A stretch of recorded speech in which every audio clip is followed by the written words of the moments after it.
روزوں کا مہینہ رمضان کا مہینہ ہے جس میں قرآن اول اول نازل ہوا، جو لوگوں کا رہنما ہے اور جس میں ہدایت کی کھلی نشانیاں ہیں اور جو حق و باطل کو الگ الگ کرنے والا ہے۔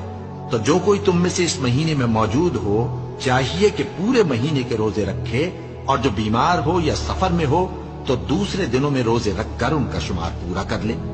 اللہ تمہارے حق میں آسانی چاہتا ہے اور سختی نہیں چاہتا، اور یہ آسانی کا حکم اس لیے دیا گیا ہے کہ تم روزوں کا شمار پورا کر لو، اور اس احسان کے بدلے کہ اللہ نے تم کو ہدایت بخشی ہے تم اس کو بزرگی سے یاد کرو اور اس کا شکر کرو۔